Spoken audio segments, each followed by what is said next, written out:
A Podcast Has No Name, with your hosts, Doug Harrelson and Luke Aldridge. Hi, guys, and welcome back to A Podcast Has No Name.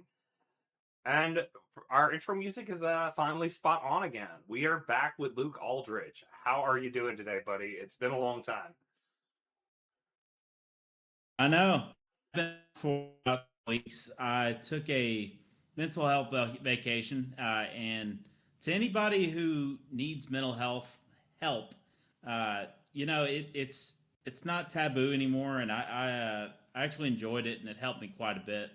So anybody hesitant about that kind of thing, like it helps a lot.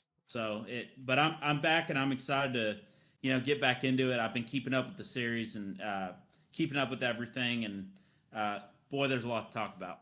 Oh yes, we will get into that. Still, thank you, Shay, for filling in for a few weeks. But we have been Thank you again, Shay.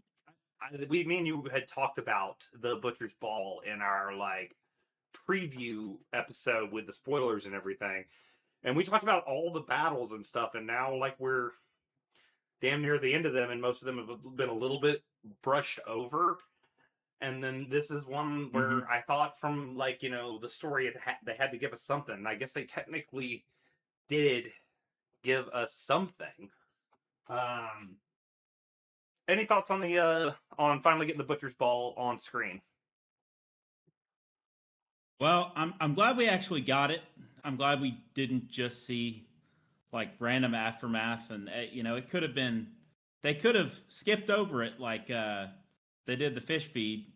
But I will say they hit all the points except for one thing. The dialogue was on point, pretty faithful to Fire and Blood, I'll say that. The only part that was missed was when it was either Roddy the Ruin or Tully. Which Tully is it? Was it not Oscar? I'm drawing a blank now, but I know I get it mixed up. Yeah. I think it's Oscar. Anyways, the Lord Tully or Roddy the Ruin says, "I'll have no songs about how you died bravely," or something like that to Cole.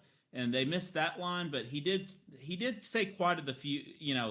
When he said, his lieutenant said something about the army, and he said, "Our death." Yeah. So they hit the lines, and they got the arrows right. I have no issue with that. I wish they would have showed us more of the battle, but I guess in their thinking, Kristen Cole's, if he's dead, these are just a little rabble of his people, and it kind of got the point across. But it did seem anticlimactic, but it's hard to complain considering they got the parts of the battle right. And some of those other battles either got skipped over completely, or we just saw the aftermath. Well, one of the big things was just that after Cole's death in the books, it said that his army scattered and they were just hunted down and just butchered like dogs, effectively. More butchery than battle, as Mushroom put it, and that's how it gained the name the Butcher's Ball. They did the corpse feast thing finally, where the Rivermen and the Northerners were hiding in corpses and stuff, and then just jumping out and killing them. I thought that was pretty good. They had Oscar Tully do the line that I think was Pate of Longleaf's line, that I'm building a sept out of Trader's bones, and I don't have nearly enough bones, because I don't think that was Oscar Tully's line in the book. And yeah, it was another Tully that, I'm trying to remember who it was that actually did say there would be no songs of Cole being sung, which is kind of funny because Cole even talked about that was one of his big sort of motives, was there'll be songs sung about me, and even the Lady Allison will hear them. Yeah, otherwise his sacrifice is pointless. He could have brought those. I mean, it looked like a group of about 20 men, but it was supposed to be more than that. But I think that group, it's if there's no songs about it, and if he didn't die gloriously, then they could have used that amount of men at Tumbleton. They could have just gone with Gawain and added him to the army. So it's the whole thing. It's almost like the whole thing was pointless. Not the scene, but the end story point of it. Gwaine did not bring an army to Tumbleton, though. We'll get to the Tumbleton part, but like it's very clear he came kind of alone. Like just because. But that's my point. Yeah. That's my point, though, is that he. But it's hard to bring an army into Tumbleton when there's dragons. If they tried to go with an army, that would probably go very, very, very poorly for said army. I don't think Cole wants any part of that. Yeah. But I guess that's a good point. I do gotta question the guerrilla warfare tactic when you did have that superior numbers. That's where they pulled out the corpse feet. That was the one like sort of logical. Like, I mean, did you have to do that? Like, you don't have to be cute when you have the numbers advantage. You're cute when you're at disadvantage. That's when you got to get clever. But it seemed a little yeah. I think the one thing that just disappoints me is that Cole is. I mentioned in the episode last week that I thought that they kind of wrecked his arc after 2 episodes before making his arc interesting. Whenever he's like clinging to honor and then wants to, bother the River Army and do what they can to like help in the long run, and they're gonna not have to deal with any dragons. I was like, okay, this is an arc I can kind of follow. For the first time since maybe like early season 1, I'm finding Cole an enjoyable character to watch. And then all of a sudden it's just like, no, I just want to die. I'm depressed. It's like. And I do not mean to belittle anyone that is suffering from those kinds of things, but for a character like this, it's just not a very interesting character. And then his death being very anticlimactic, almost feeling just very beginning of the episode, done in the first few minutes. And my girl Black Alley just boom headshot. But I would love to. And it wasn't her in the books. Yeah. I think we've already spent more time talking about Kristen Cole's airtime than Kristen Cole had airtime in this episode. But great job, the actor though, Fabian something like, he did a great job. Yeah, there it is. Yeah, like he did a great job, and I never want to take anything away from him. The character was boring, not him. Let's knock out a couple of these like really quickly because I want to get to we want to get to the main arcs that really matter. So right now we're going to kind of talk about all the stuff that was happening in the Vale. Rhaenyra sees Moon Dancer and Sea Smoke.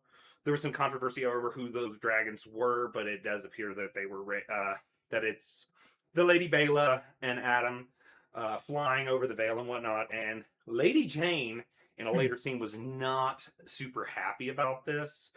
And also, they're making Lady Jane a little vicious. I never do get bored of seeing people go through the moon door. And then the slap was kind of satisfying too. A lot of slapping in season 3. Yeah. We've had like 4 or 5 really good slaps. Yeah. Damon on Old twice. Yeah, a lot of I feel bad for honestly, to me that's the saddest like arc, like the part that to me it's personally it's the most dull arc, like her in the Vale, just for me, but it seems that scene almost seemed redundant. She already had that conversation at the gate, and then it's like now she's back, and they're getting. It's like how many times are we going to see this? And, I don't feel like it progressed their either character's arcs really. I don't think it was and I do think that House of the Dragon is sometimes guilty of just scenes that are just trying to do rule of cool and whatnot, but it's just and like I guess it was a nice set they put together, and they didn't want to just use it for one scene with Daemon and her, so. Here we go. Yeah. Because it is a nice set, and it looks just like the Game of Thrones ones. But obviously, like, that set had been destroyed years ago. Mm-hmm. They built this from scratch. Like, they did a good job. And I like seeing the High Hall at the Vale, but this scene just was not necessary. And when we're already cutting episodes, if we had full 10-episode seasons, it would bother me less. Yeah, it like when we're already limited. We could have been having the Battle of the Fish Feed. And I understand. I understood we would probably get some amount of battles brushed over and whatnot, and the fish feed being turned into assault. But then, if you're going to cut those battles out, then at least give me the Butcher's Ball in its full glory. Like, because Cole had 3,600 men at the Butcher's Ball, they were still massively outnumbered. Yeah, he didn't have 20 people. Yeah. Like I've seen bigger flag football teams. Like, what are we doing here? That was many of your men will die. Really? From these not 20 entirely. friends? Yeah, like that line doesn't hit the same way when it's like a dozen and a half soldiers. Like, so scary. Yeah, it wasn't even 20. Yeah, Tully definitely doesn't have enough Yeah. bones still. All right, sorry. We have got back to that. Sorry, we might complain about that one all episode. I do apologize. We might Yeah. complain about it longer than the scene was, or the battle for that matter. Um, uh, But one last thing about Rhaena though, Rhaena in the Veil, if you don't mind, I just she's just such a pathetic character, you know, and like I feel bad for her because like she just it gets worse and worse for her. It's like she's just such a sad sack. It's like I just can't wait for. I think at some point her arc's going to turn around, but I'm just ready for that because I'm tired of her like sulking in the Veil. I don't know, like, and like we might have to discuss this more. I don't know where her arc goes. That's going to be. I mean, honestly though, if you like reading the books, and so obviously this is Nettle's arc is being partially given to Rhaena in some ways, but if Mm-hmm. like it's the I use the Ramsey line all the time. If you think this has a happy ending, you haven't been paying attention. Um, Okay, I'll do my once a week gushing over every scene that has Aegon and Larys in it together. They're really good. Both those actors are really good, and it's the buddy comedy duo that we didn't know we needed, but we have. And then Tywin Lannister is absolutely hilarious too. Like, so, it makes these scenes super What fun. ships are these? Yeah. But I that do, look on his face was like so. yeah. The one so like after they're like burying him and nobody wants to deal. Both uh Laris and Tylen are arguing about where to send him. You know, Laris wants to go over to Essos, while Tylen thinks that Casterly Rock would be a safer location to have him at. Both have their credence and whatnot, but both accuses the other of looking out for their own self-interest. And honestly, maybe they both are looking out for their self-interest. But Aegon asks him, "Do you think I'm a terrible man?" And Tylen just like bumbles over himself and gives some sort of like, "Oh, I think there's good and bad and everybody nonsense and whatnot." But I think Aegon was actually testing him because of the fact that Larys was so blatant and honest with him. I think he's starting to value having a real, like, honest advisor that'll tell him something that like he hates to hear, as opposed to just another like suck up. Yeah. So like he's like, okay, Laris is willing to tell me like things that nobody else is willing to tell me, and you're a coward and you won't. I'm gonna trust him. Like, Yeah. Well, and I think that Aegon needs Laris more than the other people Laris has advised because it's almost like he's brought out the honesty in Laris because Laris is underhanded in everything he says, but that was one clear cut moment where he's like, "You're whining and you're terrible king, terrible man." It's like it's almost like he needs Laris the most, more than Allison or any of the others. So it's like you said, it's the buddy comedy we didn't know we needed. Uh, right about that. I think at this point, like his character arc, Aegon's seems to be like he's getting a little bit of character. He's getting a little bit of well, this is what storytelling he's is. taking a hard look at himself. This is what good characters in storytelling do. They start in one place and then they end in another. And the thing is, Aegon's character's not this fleshed out in the books. I will give them not at all. And we bust on the writers of House of the Dragon as a community more than any other like sort of show in the universe, because Night of the Seven Kingdoms we just gush over. Game of Thrones we're always like, oh well, Dan and Dave ruined the last couple seasons, but man, we put these writers under a microscope because of like the changes that have made and stuff. And so like we have to then bring the same energy when they're doing something right. And I do think that they're doing something right with Aegon. I have an interesting theory that I want to discuss post spoiler on Aegon. So remind me of that. I have an interesting sort of theory that I don't think I'm the one that originated it. I think I've heard just enough like sort of people talking about it in like different content spaces, and it's just kind of like weaseled its way into my head, but it just keeps growing into more. But it's not an original thought or anything. I digress. I'm loving Aegon's character development. He's becoming really interesting, actually. So finally, our first like sort of like plot with like a little bit of our first sort of like arc with a little bit of meat on it. We get Alice and we get it's like two different scenes with Alice and Aemon together at Harrenhal. The first one is just her being grateful for him saving her in the last episode, and he's like like, well, we're even, it's fine, you did the same for me when I was stabbed. So, though she also, I don't know if she had anything to do with him. Her motives are starting to get more and more complex. Like, I don't think we can pin them down exactly. I think there's like possible sort of things. And Aemon's ready to like go find Vhagar, so we cut to him eventually, like trying to get a horse where she like stabs the stable boy who recognizes him, proving her point that she made in the previous scene of when you don't have a dragon, everyone's going to be looking to kill you because the queen has offered Harrenhal to anyone that kills you. Like, and without your dragon, you could just be asleep and just get stabbed. Like, no matter how good a warrior you are. Yeah. But and as he did, and the by a warrior that wasn't a warrior, just a guy with a knife. Yeah. Yeah. When you're on Vhagar, you might be close to invincible to anything but another dragon. But when you're here on the continent of Westeros, like with your feet on the ground, Dark Sister can only do so much for you. Yeah, it's that's why, like, if the Gold Cloaks hadn't ran in and supported Daemon, it's like, yeah, he can take on one or two guys at a time, but he can't, take on an army. Not with that attitude. Just comparing him. He did it in the Stepstones. No. Yeah. Yeah. Run it back. Yeah, he kind of did. For a moment. Yeah, but yeah.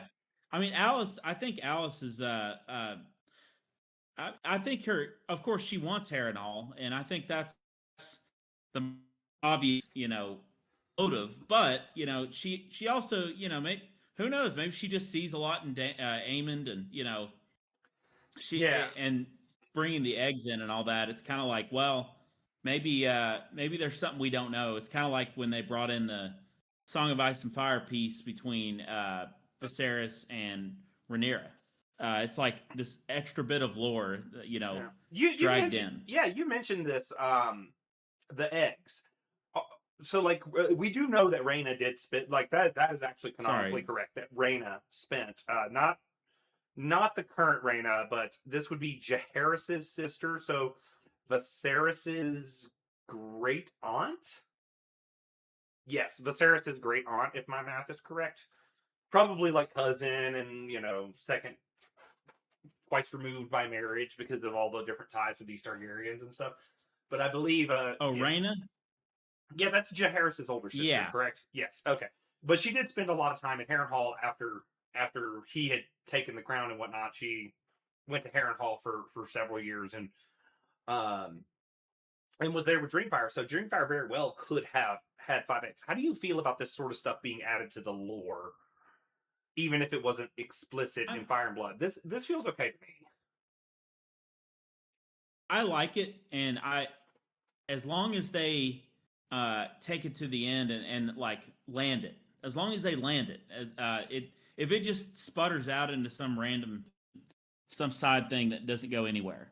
Yeah. As long as it makes sense and they can conclude it by the time the whole series is over, then I'm happy with it, because we don't get a lot of that. We don't get that little factoid in Fire and Blood.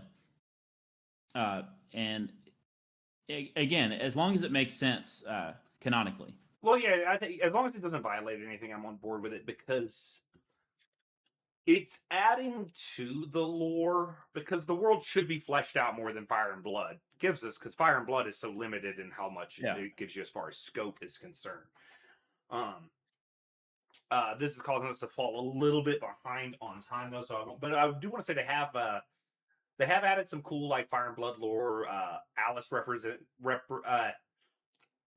telling the would-be bounty hunters about Harrenhal's history. Ormond talking about the Yellow Toad of Dorne. Like, we've gotten a lot. Daemon mentions the Field of Fire in this episode, so we are getting some good lore sprinkled in here. I really do appreciate that.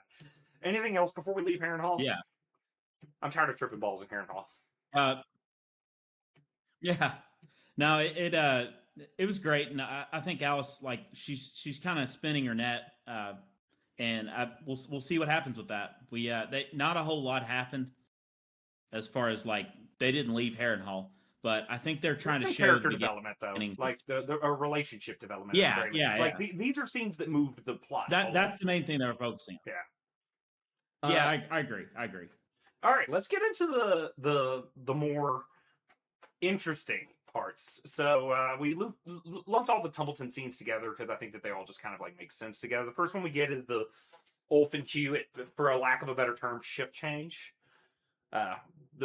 We already used one of the lines from this scene in a meme for the channel that you guys may have saw on Monday, which is when we're recording this. Well, what good is a dragon if you can't show it to anybody? You know. So I tell my lady all the time if I had one. But yeah, you could see the tilting in Ulf starting to begin, though, for sure. He doesn't necessarily like being a royalty, for a lack of a better term. Yeah, he just wants to like be a richer version of himself in his past life. He wants to go back to the tavern, hang out, but he just wants to have money in his pocket, basically. Yeah. Exactly. It's like if he was like, "Hey, look at my dragon," and round of drinks on me. That's all he wants. You know, he wants to get laid, and and that he doesn't want some big noble cause to. He doesn't really want political maneuvering. He just wants to be, the good things in life. The fun things. Yeah, for simple sure. pleasures. And now we're actually gonna get to my scene, my notable scene this week. If we've passed yours, let me know, and we can, like always, give it its due.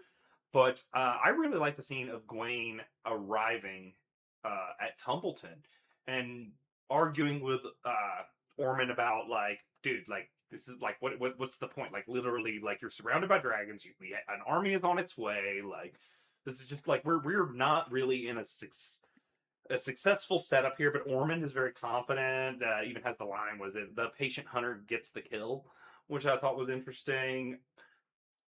But then whenever Gwaine and Ormond step away, you see Daeron sort of like change character entirely, and he's like, "How'd you leave me with this dude? He wants to make me king. Are you crazy? I'm never gonna be king." And like, we all of a sudden see that Daeron's been in like acting this entire time. Like, and I really enjoyed that heart to heart. And then he even him even asking about his mother.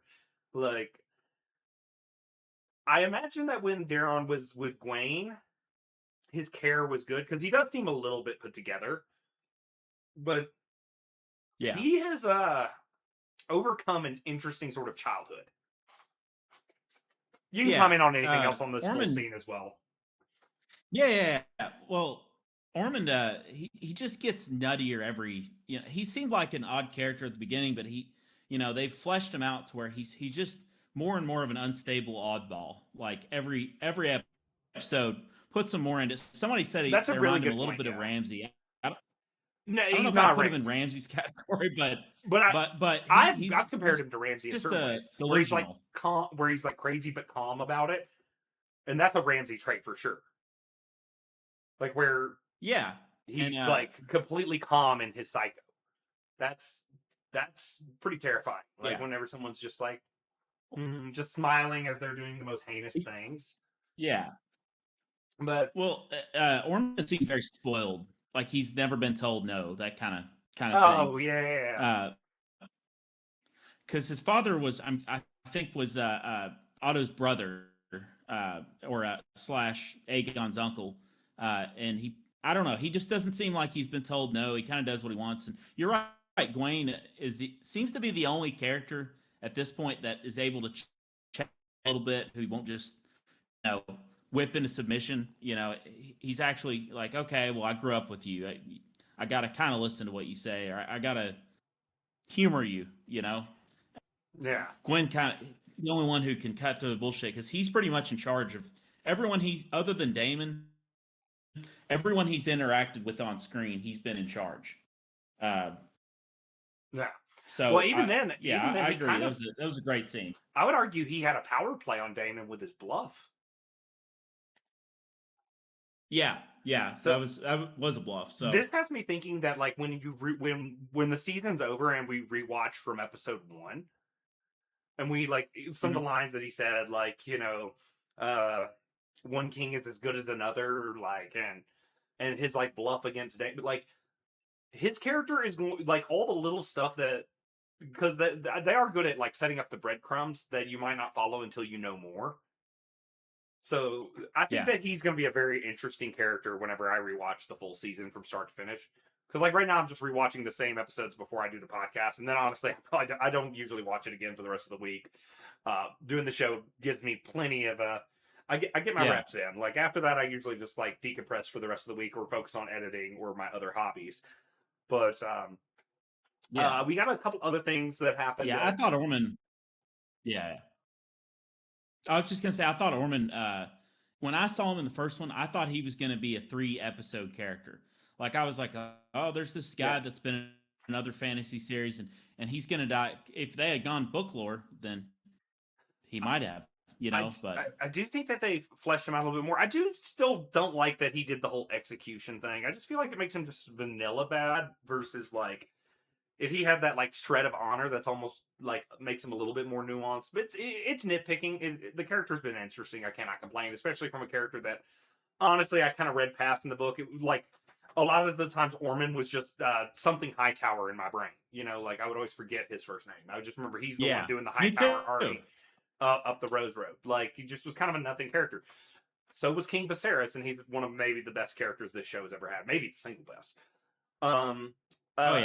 Hugh tricks a traitor to get into the city to see his wife, who doesn't want anything to do with him. And this scene is getting a lot of criticism for the fact that, like, there was no buildup of her having all this trauma coming to Tumbleton.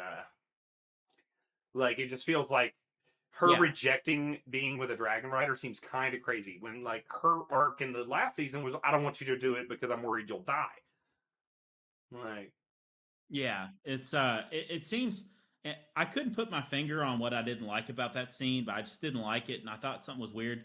And I got to give credit to good old Lightbringer. He kind of brought that together when he said him and his two sidekicks were talking on cast, and they said it felt rushed, like they're trying to get to she to kind of get to something. And it's like there could have been more character development in the middle, like spread out across 2 episodes, maybe, where it's like, I love you and I miss you and stay here for a while, and then the next step he's like, we got to go, and then she gets him to stay, but then she keeps maybe after a whole episode or something, she's like, I can't do this, and then she says what's on her mind. But it's like all happens real quick in one scene. And it's like, okay, well, he's here now. He's got a dragon. Like, what are you going to do? Sit here and get beat by the Tumbleton soldiers? Yeah. By the Hightower soldiers? And like, he reacts in a way that just doesn't feel very characteristic too. There's and this is where I worry. Like, I wonder if like some of the wasted scenes we could have had more development of her character instead of some of the scenes that we've had that have not been super useful. It's just when you cut it down this short, I just feel like every wasted scene takes away from stuff that we actually needed. Like, so if you're gonna cut the episodes, you really can't waste any scenes. And at this point, we have 10 episodes left of House of the Dragon. Just process that for a second. Just 10. Yeah, that's all we have left. Yeah. And the show's over. I'm worried about skipping and rushing. That's my biggest but like it's magnified. I think, it's super magnified whenever when you do add in the scenes that we complain about. The like Rhaenyra and the Vale scenes. Like, because of that we got Butcher's Fall cut down. Because of that we didn't get her development of character as much. But for example, I don't think they're wasting scenes with Orman. I think every scene that he's been in has been important for his development and for us to learn who he is. Like, you've learned something about the character and stuff in each of these scenes. The whole like smell thing kind of came up during this assassination attempt, and I gotta say, if they referenced that multiple times just for this one little moment, where it wasn't even the thing that really turned it made him a little like distracted and maybe a little bit more vulnerable. But like, they have to reference it again, right? The smell thing? I hope, because if that was the big... Yeah, because the all that soldiers were extra stinky and dirty. Yeah, and I think Rhaenyra told them to roll in shit or crap before they went in there, because she knew, because it's like, I'm going to use that little tidbit that Allison gave me. So I hope it continues to be a thing, and he has some other issues there, in future scenes. Because Yeah, that just feels like a that whole was a lot cool of scene. development for very little payoff there. Like you could have accomplished the same scene Like, without that detail. Like the exact same scene could yeah, have been accomplished. I think I agree. But, the Gawain scene killed was it in that cool though. episode, though. The scene was cool. Like Yeah, because Gwaine has been awesome. Gwaine has been great this season. Like he was good. He was fine last season. yeah. Like he didn't stand out to me. But maybe in hindsight, like now he looks a little bit better. Like and I think maybe I'm just getting more familiar with the actor. But he's done a really good job with playing Gwaine Hightower. And because when I was Well, rewatching it, I I was was gonna paying say, attention to his character in particular to see and you actually do see his head turn in the background whenever Baratheon says what his name is, or whenever the fake Baratheon says what his name is, and you see him turn and look. He's in the background and he's like blurred because the focus is on Ormond. yeah. But I thought that was a really good subtle detail. And then John Roxton, I believe that's supposed to be Bold John Roxton, right? Old John Roxton, yeah. So yeah, he was in Andor. He played a character in Andor. I was gonna tell you about. I was like, yeah, he was Cassian's friend. Yes, and yeah, because he starts subtly moving too. Both of them seem to recognize something is afoot. And Ormond's at first, stop it! Very much Sansa Stark with Joffrey. Stop it! You're ruining everything. That's the vibes I got there for a second. And then all of a sudden, but then he's just very casually like, these men are assassins here to kill you. He does seem a little thrown off. This was really close to my moment of the week. It was really close. Yeah, he and I'll say now, so I know we got more talk about Gawain, but he was actually my favorite character in this episode. Was he your notable performance, or? He was my performance because I think I'm just impressed with his character in it. Yeah, I have Freddie Cox. No, Freddie something. Freddie Fox. I almost got it. But he so I liked him because again, he is an extremely fleshed out character compared to the books, which there's several of those. Yeah, well, I don't know if this is a spoiler, but he's dead in the books at this point. I don't know if they plan to still kill him. Yeah, real quick on Gawain. I really loved the interactions with him and Kristen Cole. Like they're really heartfelt, and as much as Cole like has kind of annoyed us in some scenes, like something about Gawain is like there's very few good guys in this series, and in this world. He feels like a genuinely good guy. I feel like he's one of the few who's like, if he was in charge of Old Town, if he was in charge of, if he was in charge, I feel like he has more character, and he's got a lot of grit. He's brave, and he has a good head on his shoulders. He cut straight to the chase with Ormond. And I just get the feeling he's almost like half of he's kind of got Ned Stark qualities. You know what I mean? Yeah. Just kind of he's a pretty decent dude as far as how's the dragon standards go. Very honorable for sure. I think I'm going to say something you just said about Cole, but just in a very simple. The best Kristen Cole scenes have Gawain Hightower in them. Yes. Yes, they do. The way I would describe it. And secondly, like I said, he's dead in the. But we'll see. I think there's also people that are suggesting that Ormond's line about him taking shelter with a camp follower or whatnot, was a reference to sexuality possibly being being not that or being closer to Laenor, Yeah, I think I mean the inference was definitely I have that. No sort of radar on that kind of thing. No, me neither. And the question is whether it was just a insulting comment, like if he was and some make fun of, or if that is his sexuality. But we don't know that. But But it would be on brand for Ormond to make a joke, whether he is or isn't. Honestly. Yeah, he's trying to cut at him, and Yeah. we don't. I don't think we know yet, and it doesn't affect his honor. Right. All right, we're already running really low on time, and I still want to get to the good Sorry. parts of the episode. Um, Yeah. Everything that happens at King's Landing. So one of the early scenes, and this feels like every episode we get a Black Council scene to sort of open it up. Daemon wants to burn Tumbleton, but the Lady Frey and Lord Manderley think it's not really a precise way to do that. Alan tends to agree with them. Rhaenyra then suggests sending assassins. Daemon volunteers immediately, but she's like, nah, like you could not be subtle. Like if you walk in there, which is funny because he does later on go in disguise and incognito. Yeah.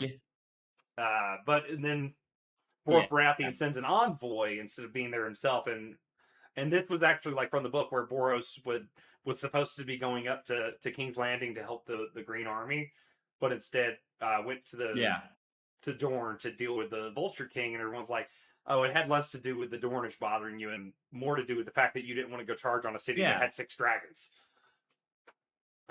But I wonder why they put it. Yeah, but that was it's supposed to be in the books. It was with the Greens, and in this it was with the Blacks. I mean, but like, I don't think there's actually anything because he's been sending letters to Ormond as well.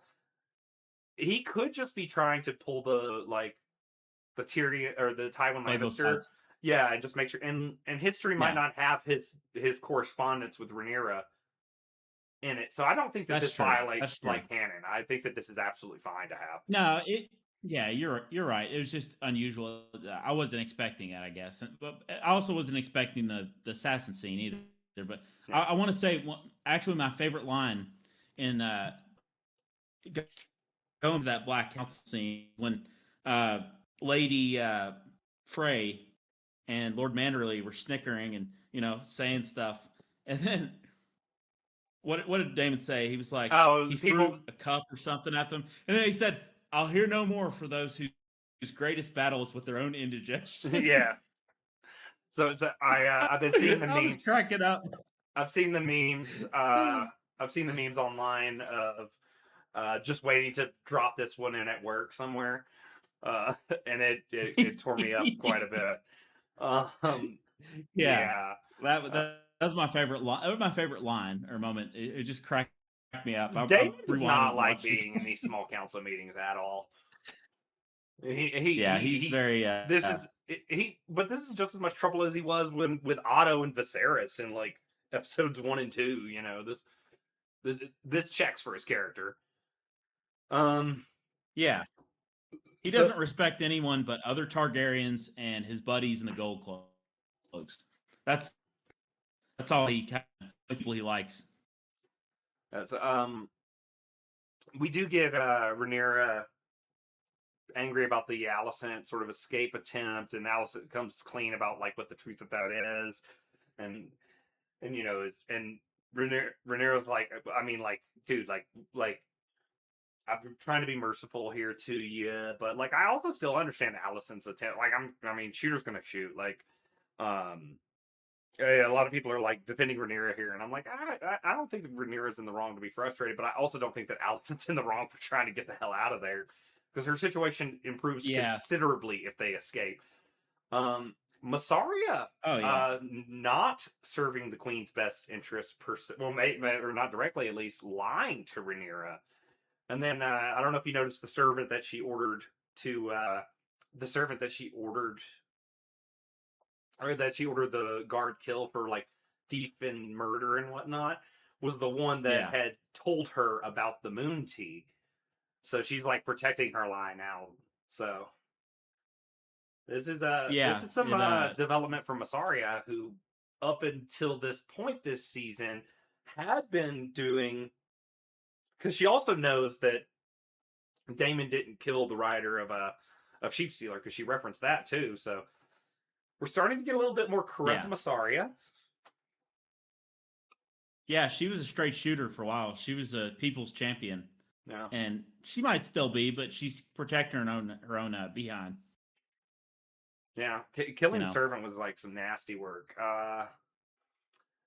Yeah, so Daemon, after storming out of the small council meeting, is meeting with his gold cloaks, and his gold cloaks are not getting paid, and now they're getting cut to death, which I don't blame them. Like, it's one thing if I'm not getting paid, but it's another thing if I'm not getting paid and all of us are getting assassinated in the streets.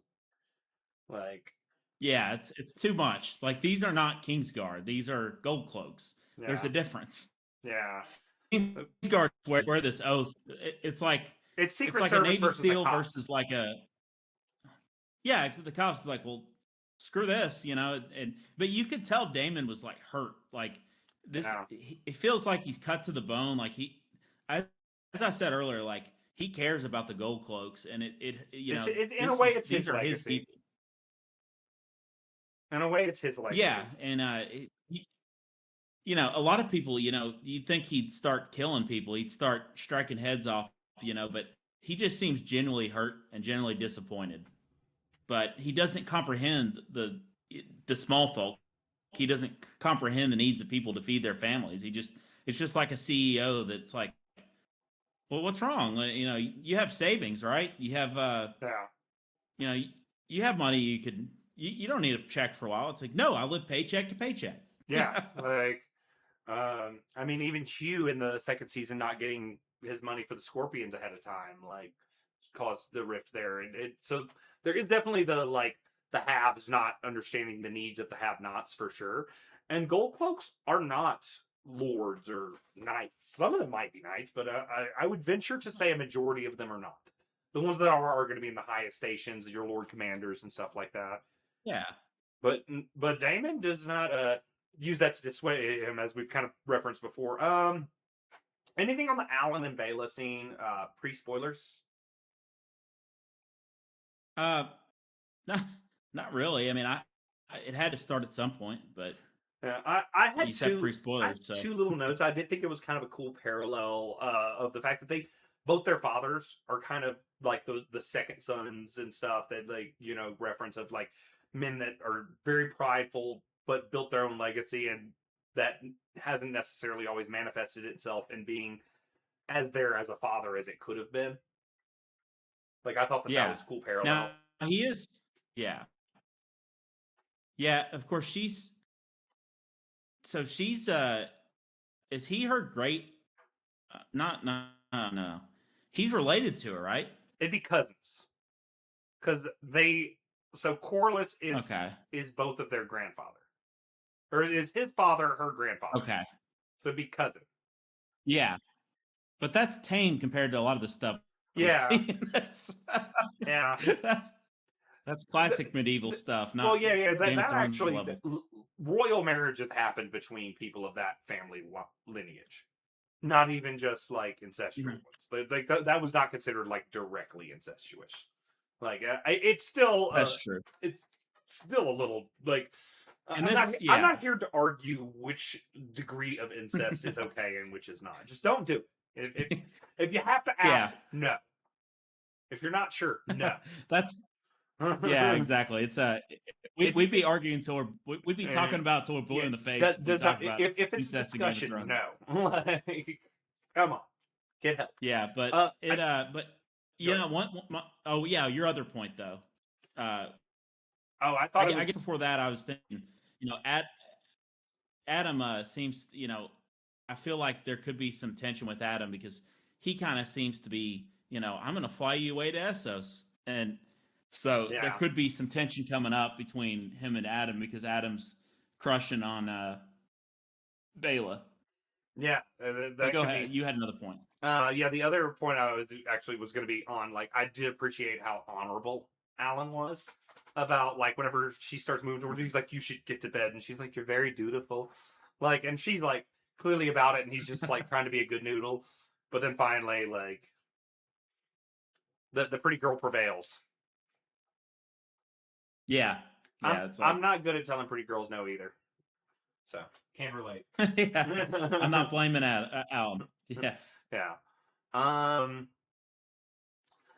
Helena is kind of like, we're starting to see Helena starting to like lose her grip a little bit, as and she even calls out her mother for like lying about having a plan for Jaehaera when when she definitely did not, and we even catch her like stabbing herself in the finger with like the needle with the tapestry she's doing, which the tapestry I want to look a little bit further at the tapestry, but the obvious thing is Aemon with the sapphire eye at Harrenhal, and that is a little foreshadowing that we will use later.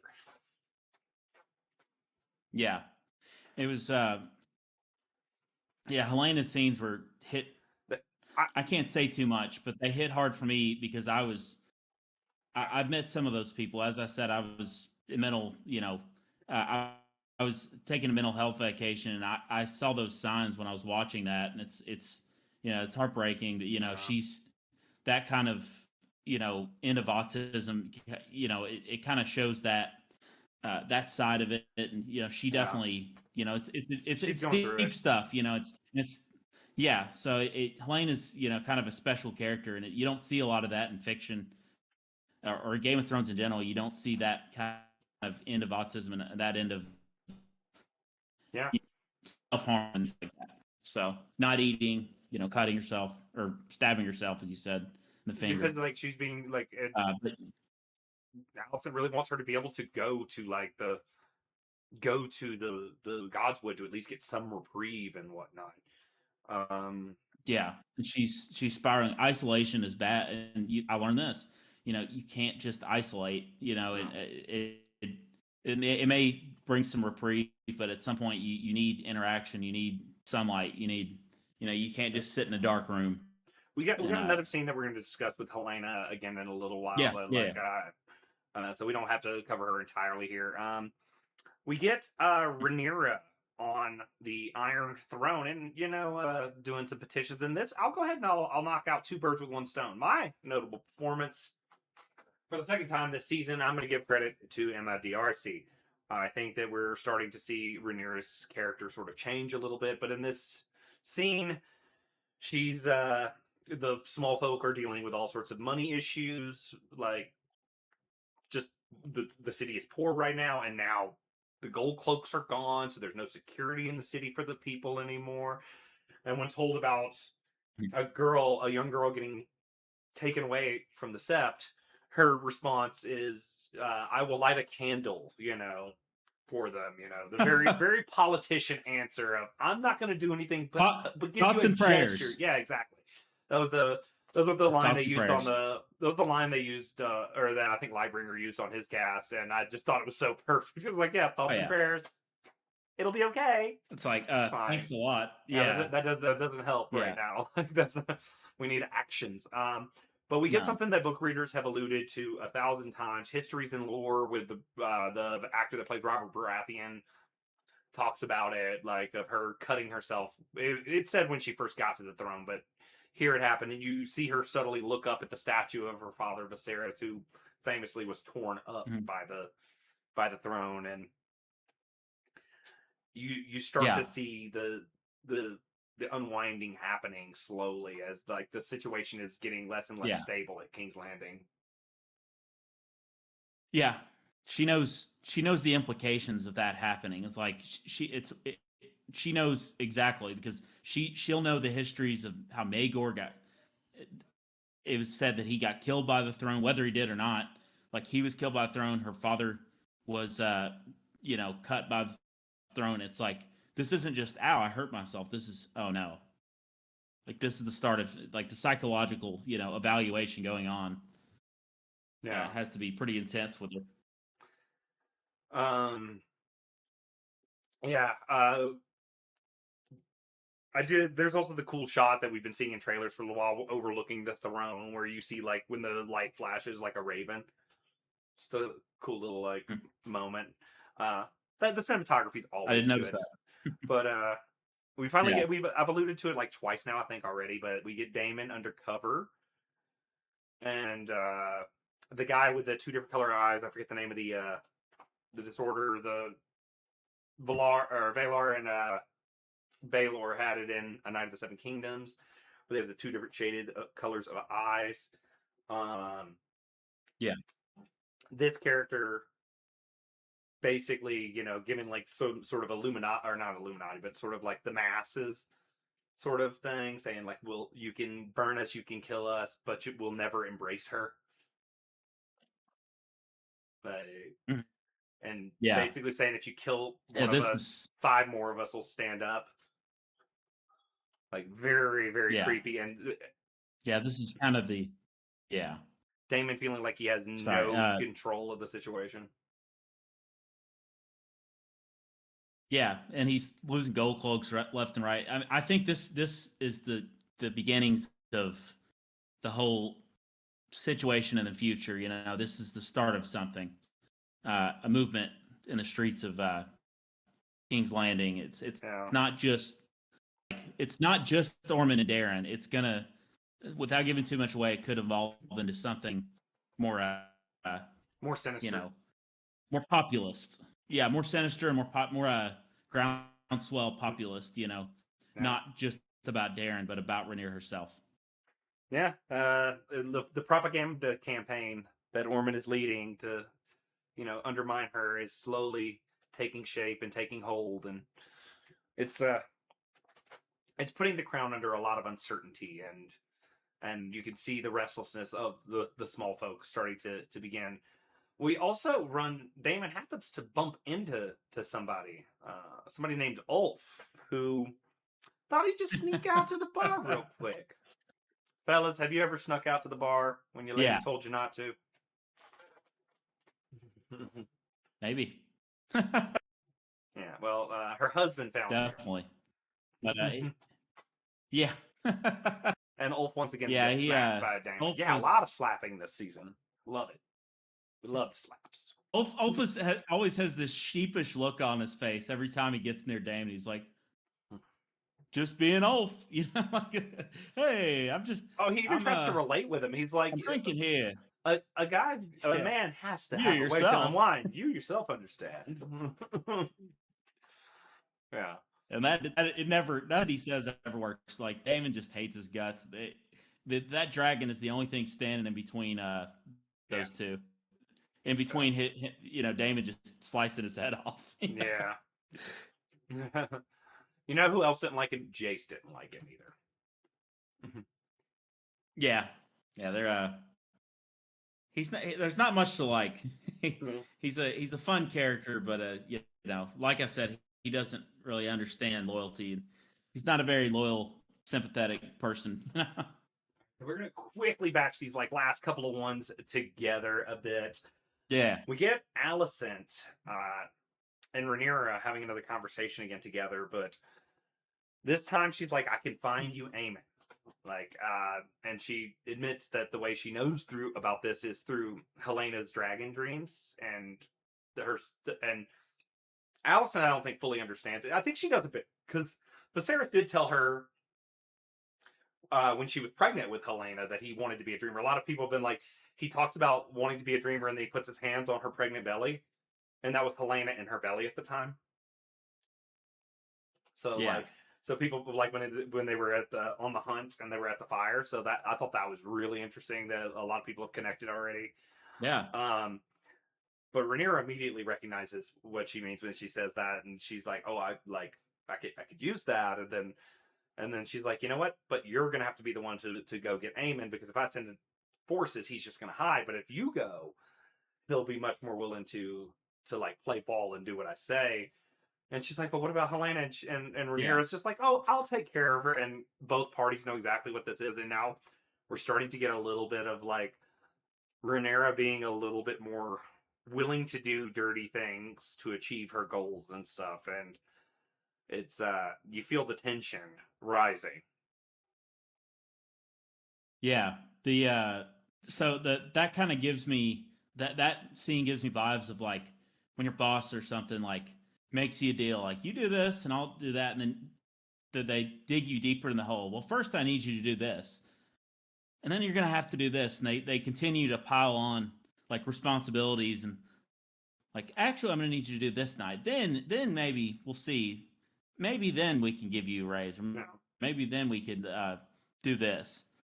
And it's like a server trying to become a bartender. It's the parallel. I caught more of just the the more that Alicent tries to like weasel her way out, the like tighter the grip Rhaenyra puts on her. Yeah, like that was kind of the analogy I saw. Yeah, like that was the analogy I saw. I mean, like that's one thing is like everyone has an initial reaction that's a little different when you like first see something. So like it's always interesting to like see those different sort of perspectives and stuff. But yeah, like the Alicent line of, or like when Alicent reaches for her and grabs her and the Kingsguard immediately is saying unhand her and stuff. Me and Shay had talked about it in previous episodes of like worrying that they're making these two too friendly. I definitely feel the friendship getting further and further and further away with time, though. Like it's starting to get more bitter. She's I think Rhaenyra is like distancing herself, like arm's length, like, okay, eventually something's gonna happen and I'm gonna have to have the stomach to do this. So I'm gonna have to again distance yourself. I cannot befriend her and ask her for advice.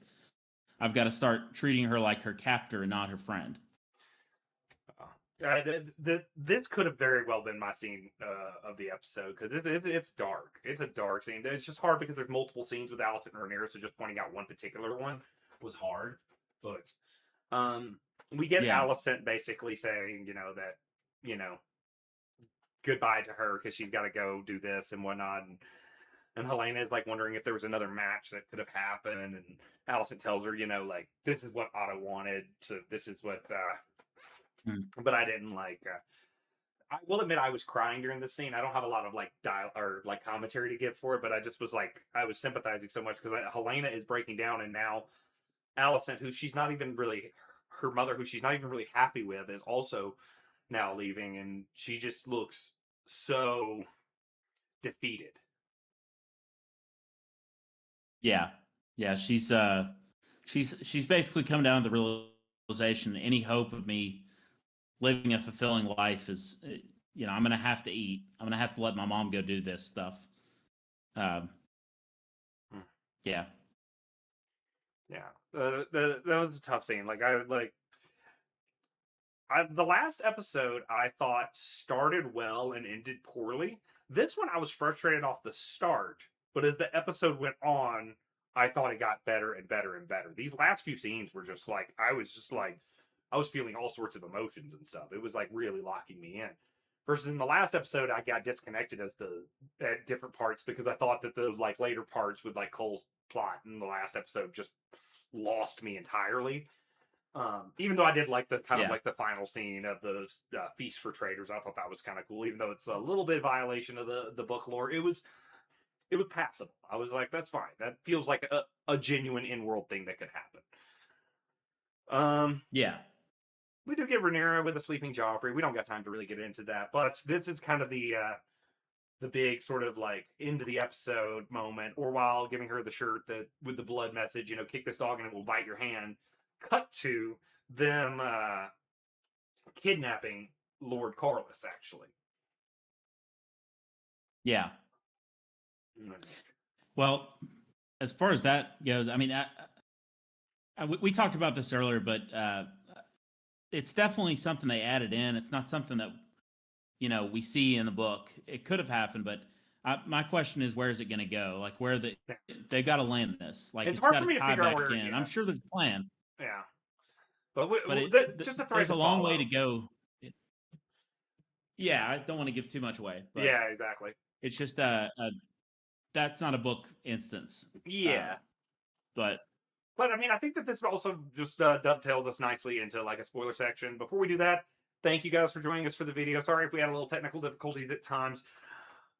Internet is internet, and I can't tell you how much it frustrated me having the pace breaking of having to pause watching the show itself because my internet has been so shoddy recently. And it's not just me, everyone in my complex is having the same issues too. So I don't know what the solution is. Move. But so this is our spoiler warning. Go ahead. Do you want to say one thing before we get into that? Before the spoiler, I forgot about this. I never gave my favorite scene. I gave my favorite moment, my favorite character. But actually, I'd say there's a lot of contention for it. But I really liked the shift change scene because Oh, okay. it Yeah. kind of showed. I didn't mention that when we were talking about it, but Yeah, you're good. I liked how Ulf and Hugh were kind of sitting there, and they're like, we have these dragons. We have the stuff that people would kill for. We have dragons, and we're these important people, but like, are you really happy? Yeah. Is your life changed for the better? And I thought that was kind of, even though it was comical, everything with Ulf is comical, but Yeah. I thought it was kind of deep. It's like it kind of touches on, I felt that in the emotion real too. world, like I have all this wealth. Am I happy? Is my life moving forward? Like, what's important to me? I just thought that was really cool. Luke, if you had a it was dragon, a would you small be happy? moment, but it was, yeah. I'll take a dragon. Luke Targaryen. just for transportation. But that was. Yeah, that's it. All right, hit us with the likes, hit us with the subscribes, but also get out if you do not want any spoilers. So spoiler warning in effect. All right, there's one thing I wanted to say, and then we're gonna get into Tumbleton. And I'm not. This isn't an original thought. I do think that others have kind of referenced it and stuff. The way Aegon's arc is going, and the way Rhaenyra's arc is going, is there a chance that when we get to that penultimate scene, we actually just see Rhaenyra as the bad guy, and maybe we see Aegon as the good guy?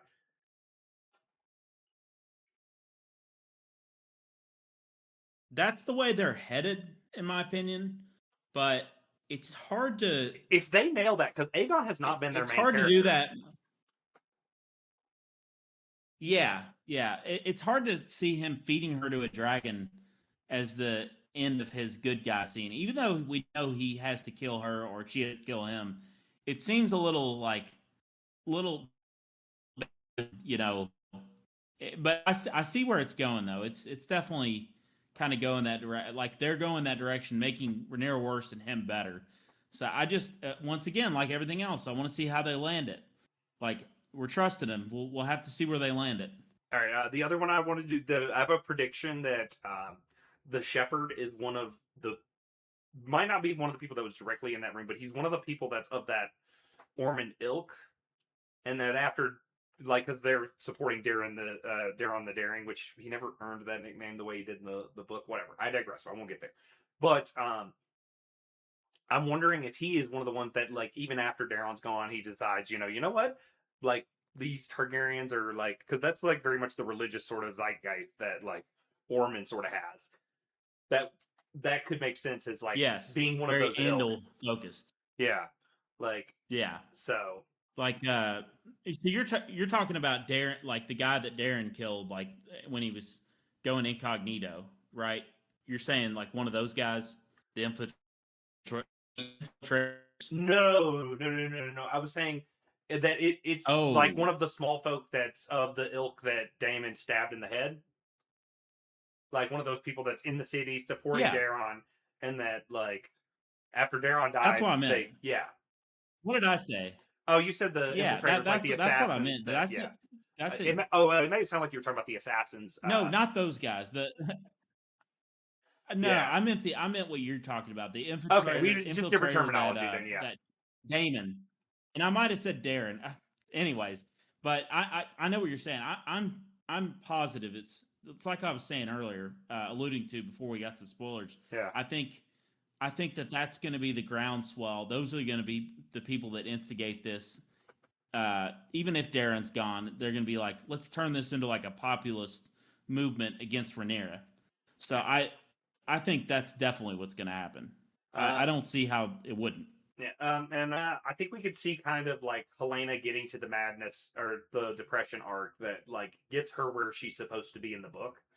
So I feel like they're finally getting us there with that.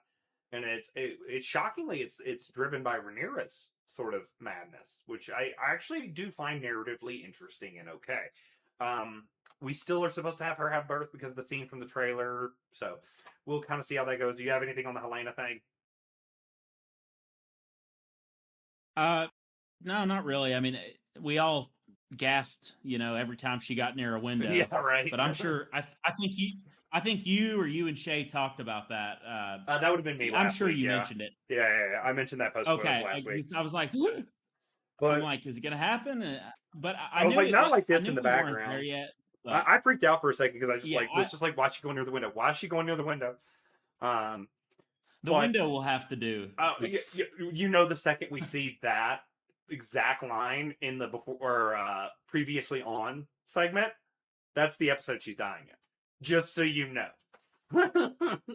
They're going to show that clip. They're going to show that clip, right? Are any of the any other sort of things before we go into the betrayers in Tumbleton? Because that is the big thing that we really like. That's the big spoiler thing that we kind of want to get into. Anything with Damon and Aemon, or Damon and Rhaenyra, or Alan and Bela?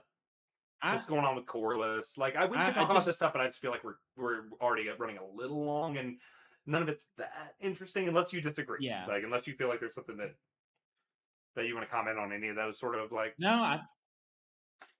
I think you mostly covered it. It's mainly the Corlys thing. This is going to have to weave.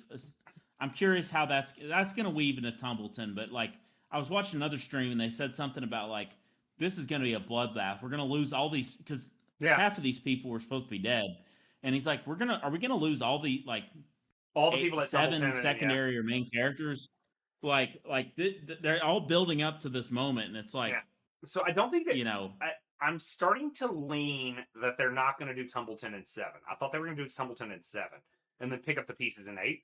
They might end with Tumbleton. They might even just end with Tumbleton Part 1 and then do Part 2 in Season 2. There's, I thought they were just going to batch all of Tumbleton into Episode 7 and then just move on. So if they do like the 8 and then Episode 1 of Tumbleton, I do think that that's like good narratively speaking. But then all of a sudden you have 7 episodes to wrap up the whole story, including the Battle of the God's Eye, the Dragon Pit, Rhaenyra's death, and then of course, and I believe they're going to get to the Hour of the Wolf, or else why else show us the Stark family? Well, I guess the Northerners are involved in the war, but I feel like Battle of the King's Road. I mean, we got the Battle of the King's Road too. We got Aegon getting poisoned. We have, we're running out of runway.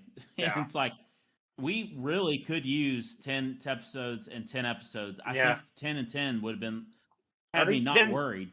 But we're definitely not. I think we started with 10 last. No, not at all. I really wanted to see the regents and stuff, but it could just be the cut to was it you or Shay that said just the last scene is just him sitting on the Iron Throne and then da da da da da and then music and then that was probably Shay. But I guess last thing I forgot to mention is that what about Aegon the Third? What about Aegon and Viserys? I guess they passed over the part where they escaped the Triarchy. I don't understand. So I think it's like George was talking about. Yeah, I just think that tells you that they're going to cut before it gets to their rule. Which I never expected them to go far into that rule, but I expected them to, because I thought that was another thing, inciting Rhaenyra, and I thought that that's, just more fuel for her fire. But I hear that filming with kids is hard, and those scenes in particular for Aegon were dangerous, so that's the reason they did not want to do that. But it does kind of tell me that puts a cap on how far they can go. I think, the Hour of the Wolf is maybe the back, or maybe the last episode. Yeah. I know they're going to show Craig again. We know they do that, so it just disappoints me. I would have loved if they threw that in. But I guess you're right. If they're not planning to do any Aegon Third's rule, this discussion can go a little bit further. Probably in our full season recap episode, we'll get to that later. But thank you guys again for joining in with us. I'm going to see if I can crop down some of our technical difficulties to keep the time down on this episode, or else I will be editing forever. Okay, now we just got copyright. Yeah. Can I say one more thing? Yeah. I want to thank Shay for stepping in the gap and supporting us and helping Doug while I was gone, and that really helped Doug out. So it's not 100% on his shoulders. Yeah. I appreciate. I've enjoyed being able to drink water like when he did a great job, and or when Shay was talking. Whenever I do it by myself, I'm just cotton mouth the entire time. Just by the end of the episode, I'm just I'll hit stop record, and I'm just just chugging water. like Jamie whenever they trick him with the horse urine. Oh my goodness, it's so bad. Yeah. All right. Well, we're gonna call it a show. Thanks again for joining us, guys. If you listened this far and haven't hit like and subscribe yet, you are doing a disservice to the realm. If you haven't hit that 5 stars on Apple Podcasts, thanks again, guys. Peace out. Thank you for joining us. Please join us again next week.